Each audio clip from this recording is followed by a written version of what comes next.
Buen día, profesora. En esta ocasión les vamos a presentar nuestro final acerca de warrant y carta fianza. Los integrantes de mi equipo son Cristian Santibáñez Yufra, Priscila Quispe y quien les habla, Kiara Ibáñez. Comenzamos. El warrant. ¿Qué es el warrant? El warrant básicamente es un contrato de garantía de cumplimiento de pago de un tercero. Este es firmado por una entidad financiera o un banco.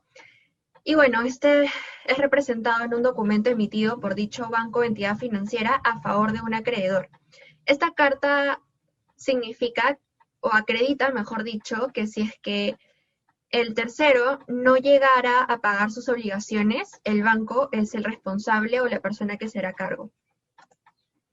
Las características del warrant son, para inversores particulares, los warrants son productos derivados diseñados para ellos y bueno, ofrecen una sencilla forma de contratación. Otra característica podría ser los varios emisores y subyacentes que estos tienen, es decir, que tienen diversos emisores y una diversa variedad de subyacentes como acciones nacionales extranjeras, tipos de cambio, primas, etc. Una tercera característica es la liquidez en el mercado de los warrants. Es decir, que esta se encuentra garantizada, ya que existen varios creadores de mercado que suministran dicha liquidez. Otra es el apalancamiento, y bueno, otra característica también puede ser que permiten posicionarse al alza y a la baja, y obtener ganancias o pérdidas ilimitadas. Y una característica importante de esa también es que tiene una vida limitada, que varía más o menos entre 1 año y 2. Los usos. Bueno, los warrants pueden utilizarse para diferentes cosas. Entre estas puede ser para retener el producto a la espera de mejores precios y disponer, entre tanto, de un capital de trabajo. Otro es cuando, por razones estacionales o de producción, se cuenta con un stock sin uso inmediato. Otro uso también es para disponer de fondos que posibiliten adquirir mayor cantidad de mercadería para almacenar. La compra de materias primas, hacer frente a compromisos financieros previos y bueno, un último uso también puede ser para pagar diferentes gastos. Las ventajas del warrant es que aumenta la diversificación de las carteras por la gran variedad de activos subyacentes existentes. También permite realizar estrategias más complejas que la compra-venta al contado, la liquidez inmediata, su efecto de apalancamiento, como ya lo había mencionado anteriormente, y bueno, esto se define como la relación entre el dinero invertido y el resultado obtenido con dicha inversión. Por tanto, más apalancada será mi inversión cuando menos capital necesite para obtener un resultado concreto. Y bueno, otra ventaja también es que permite beneficiarse no solo de tendencias alcistas, sino también en épocas bajas, épocas bajistas. Las desventajas de este documento del warrant pueden ser que no pueden venderse si previamente no se ha comprado, mientras que las opciones sí pueden ser vendidas previamente y recomprar después. Otra desventaja es que las primas suelen ser más caras que las opciones de MEF equivalentes por varias razones. Una de estas es que, en primer lugar, el trabajo de emitir los warrants en el mercado tiene un coste y el banco que realice la emisión obtiene un beneficio por ello. Por otra parte, el hecho que no pueden venderse sin haberse comprado previamente dificulta la información correcta de los costos, de los precios. Otra es también que influye el tratamiento que da la votabilidad los emisores de los warrants. En teoría, la volatilidad afecta igual a un warrant que a su opción equivalente, pero en la práctica hay infinidad de casos que a veces no es así. A continuación le doy pase a mi compañero.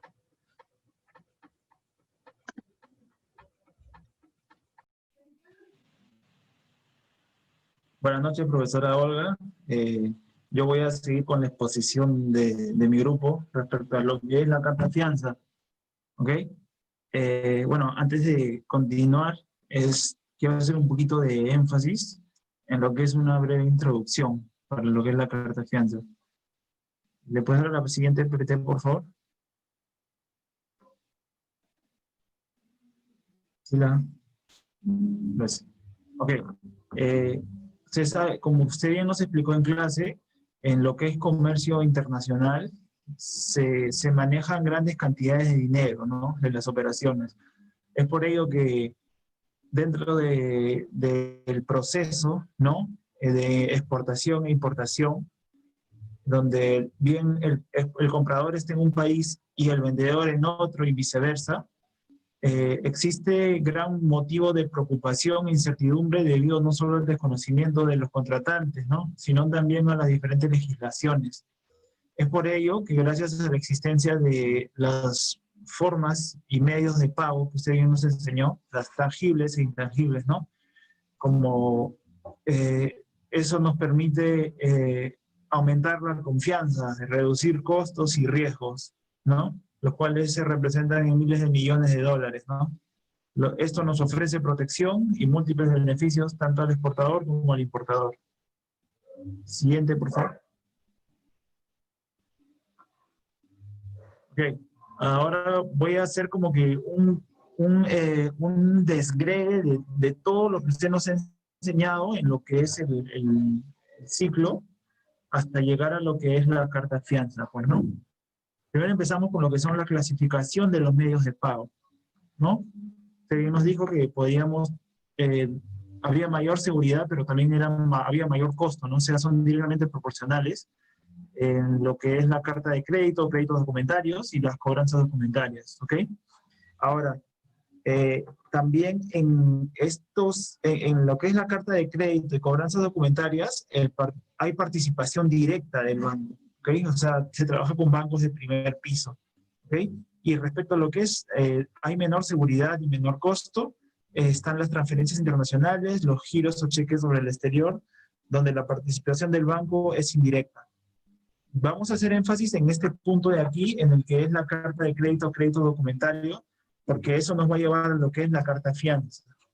En la sesión 3, profesora, usted nos enseñó lo que eran los tipos de cartas de crédito, los cuales pueden ser revocables y irrevocables, ¿no? Nos dejó en claro también que a las cartas revocables eran muy poco usadas, por lo que había mucho riesgo. Son más baratas, eso sí, pero había mucho más riesgo, ¿ok? Claro que el uso de qué tipo de cartas, si es revocable o irrevocable, depende de lo que es el nivel de confianza entre las partes, ¿no? Pero nosotros nos vamos a concentrar en lo que es la irrevocable. En este caso tenemos la irrevocable y avisada, tenemos la irrevocable y conformada, tenemos la irrevocable y doméstica y la irrevocable transferible y lo que es la irrevocable stand-by. En ese irrevocable stand-by es donde voy a hacer más énfasis. ¿Por qué?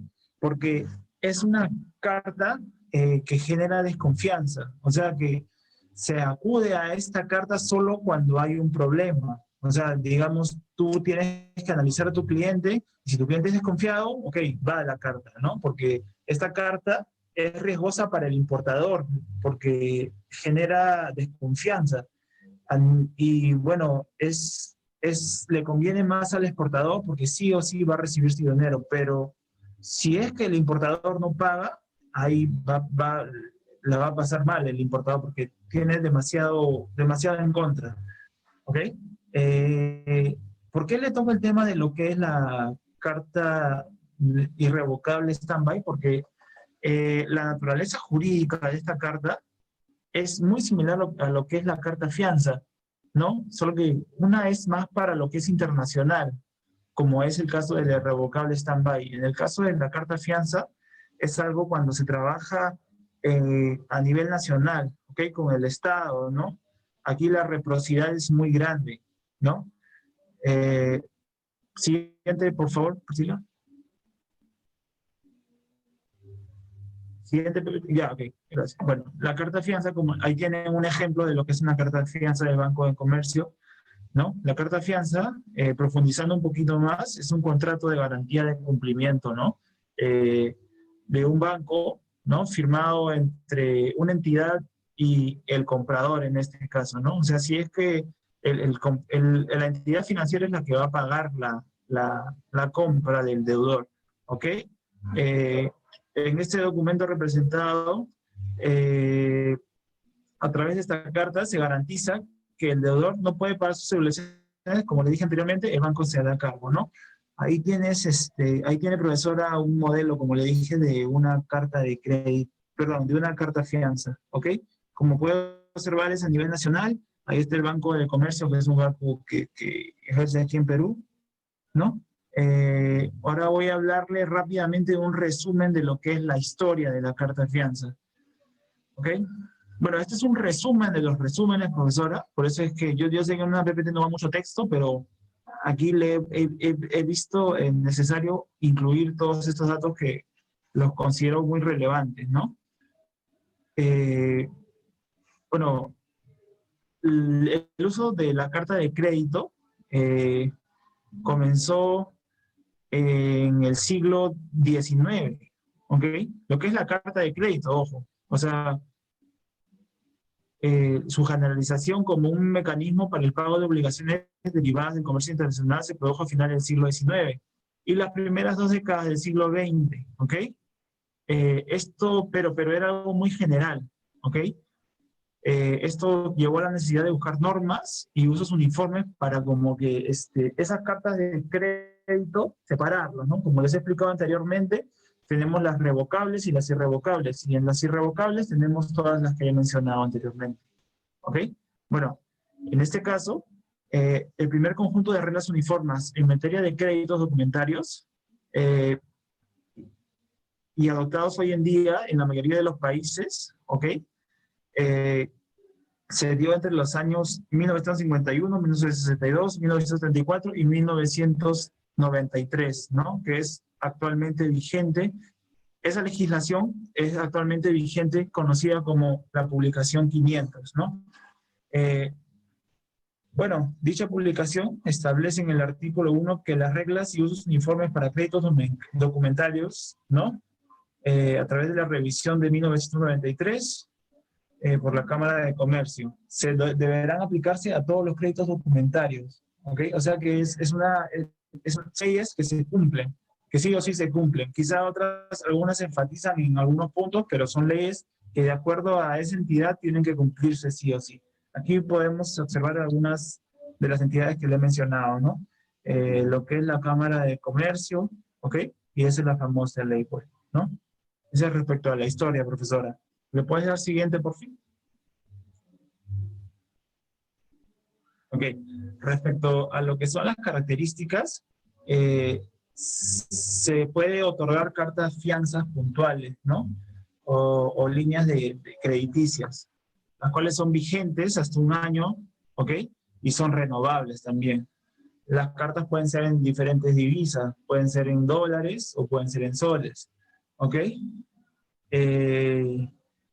Como ya mencioné antes, es irrevocable, ¿ok? Y de realización automática. Y bueno, tiene sí o sí que contarse con un requisito de línea de crédito que esté aprobada para este tipo de servicio. Más adelante voy a profundizar un poquito más en eso. ¿Le puedes dar siguiente, por fin? Ok, respecto a lo que son los tipos de carta fianza, existen 2, lo que son las dependientes, las cuales son emitidas dentro de una línea de crédito aprobada, la que es la línea madre, y las independientes, las cuales son emitidas con aprobación de reporte de crédito. Esas no están vinculadas a una línea madre. Bueno, la vigencia ya la he mencionado anteriormente, ¿no? ¿Le puedes dar clic, por fin? Estos son, acá enfatizando un poquito más en las características, requisitos.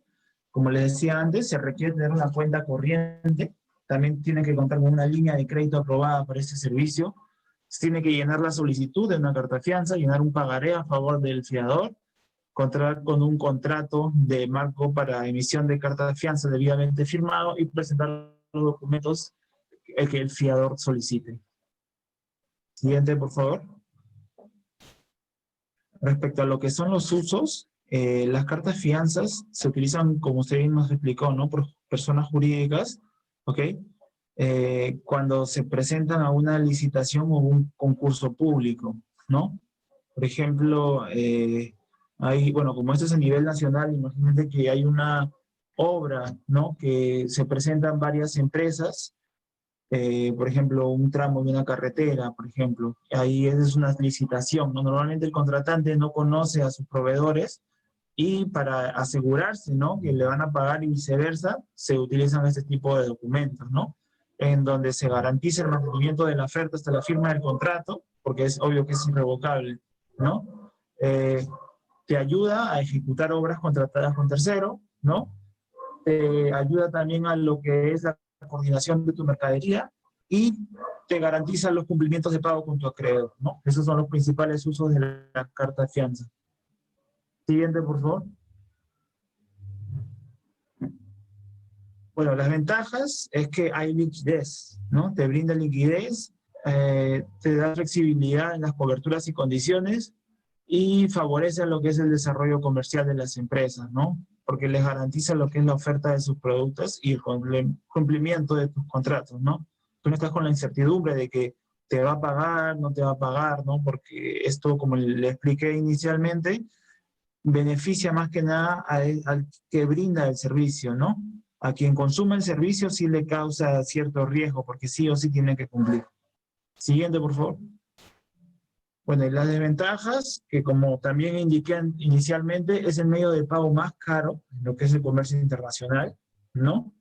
Genera lo que es desconfianza, ¿no? Y bueno, el banco solicita normalmente que el emisor tenga en el banco la suma total, ¿no?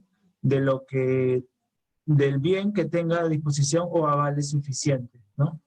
O sea, digamos que yo contrato al banco, donde yo soy el que tiene que pagar, y sí o sí me tengo que conseguir a un aval, ¿no? Alguien que me tenga mucha confianza, que en caso yo no pague, él o ella se haga responsable, pues, ¿no? Esas son las desventajas, profesora. Siguiente, por favor. Bueno, respecto a un caso, ¿no? Esto fue un caso muy sonado, donde se perdió una carta fianza para una obra de 14 millones en Ancash, ¿ok? Ahí tienen la carta que, entre comillas, se perdió, pues, ¿no? César Álvarez, ¿no? El cual pertenecía al gobierno regional de Ancash, bajo la batuta de Juan Carlos Murillo, en un proyecto de irrigación de más de 14 millones de soles, dejan claro que se podría caer en este proyecto. ¿Por qué? Porque, bueno, aquí pasa algo como lo que le he descrito anteriormente, ¿no? Se presentó la oportunidad, ¿no?, del proyecto de irrigación, se presentaron varios a hacer este proyecto, y bueno, aquel que tomó el proyecto perdió esta carta fianza que estaba en su poder. Y si el banco, ¿no?, o quien va a pagar no tiene ese documento o viceversa, simplemente se puede decir que no existe algún documento, ¿no?, que sustente que va a la operación y se queda a medias o no se ejecuta, ¿ok? ¿Le puedes dar clic por fin?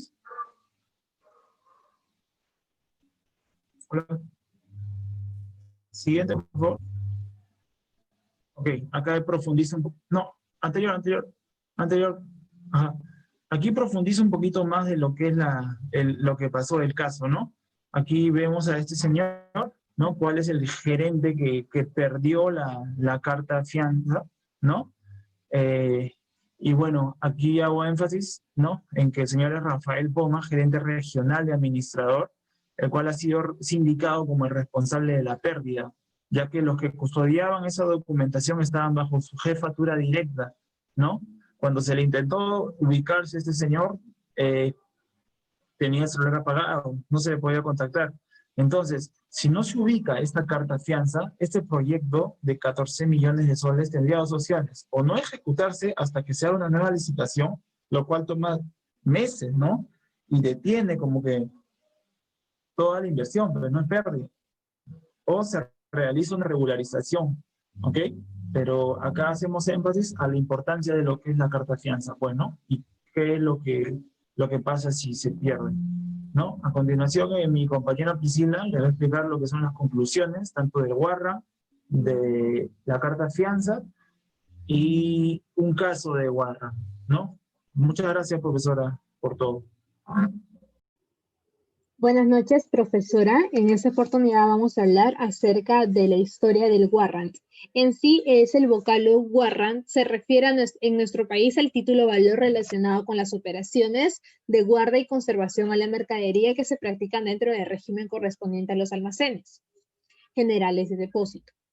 En otras palabras y en otros países se podría decir que también es conocido como una nota de prenda o bono de prenda. Es un título reconocido y regulado en prácticamente todas las legislaciones del mundo, remarcando lo que constituye las características principales y a la vez la esencia y la naturaleza del warrant, es decir, su calidad de título de garantía. Como caso 1 tenemos el caso de Banesto. Bueno, con warrant se puede cubrir acciones. Este es un claro ejemplo de Banesto. Se tiene 10 acciones, se pueden cubrir, se tienen 100 acciones de Banesto a un precio de 14.06 euros. Se necesitará el equivalente en warrants para poder cubrirlas.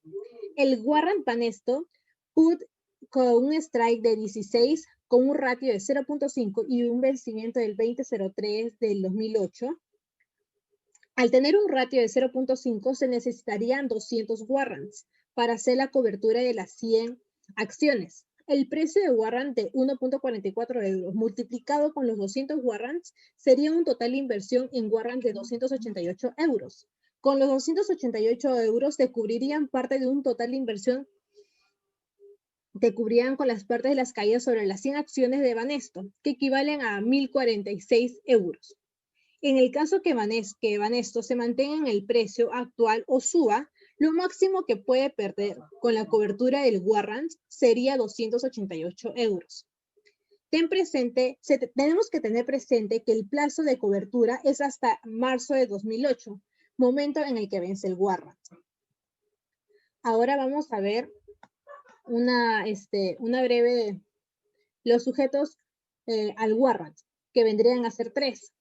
El depositante, o también conocido como el tomador, es el titular de la mercancía que entrega en custodia los bienes o la producción. Como segundo tenemos el depositario o empresa almacenera. En sí es el que mantiene a su cargo la postura de la mercancía depositante. Y por último tenemos como tercero tenemos las entidades financieras, que vendrían a ser las que otorgan el crédito contra el endoso del warrant. Es decir, es la entidad que entrega una determinada suma de dinero al depositario a cambio de una garantía. Como elementos del warrant, tenemos el precio de ejercicio strike, que vendría a ser el costo al que se podrá ejercer el derecho de adquirirlo mediante la compra o venta del activo subyacente. Como segundo punto tenemos el activo subyacente, que es el activo de referencia sobre el que se otorga el derecho. Este puede ser una acción, una cesta de acciones, un índice bursátil o una divisa tipo de interés. Como tercero tenemos la fecha de ejercicio, que es la fecha de factura en la que se producirá la transacción. Por último tenemos la prima, que es el precio que se paga por el warrant. Ese precio se compone en dos, como valor intrínseco, que vendría a ser, este está en negativo, el del subyacente, y el precio del ejercicio. Y como segundo tenemos el valor temporal. Es la parte de la prima que valora el derecho de la compra o venta de los subyacentes inherentes al warrant. Está determinado por elementos como la volatilidad o el tiempo hasta el vencimiento. Como conclusiones del warrant, tenemos que las pérdidas son limitadas en inversión realizada y las ganancias ilimitadas. Como segunda conclusión tenemos que dependiendo del grado de apalancamiento que queramos soportar, podemos elegir varios warrants emitidos sobre el subyacente que queremos invertir. Y como última conclusión que incluimos fue el precio del activo al que va referenciado, que es la fecha de vencimiento y la volatilidad implícita. Como carta fianza, las conclusiones que se llega es que es un crédito contingente.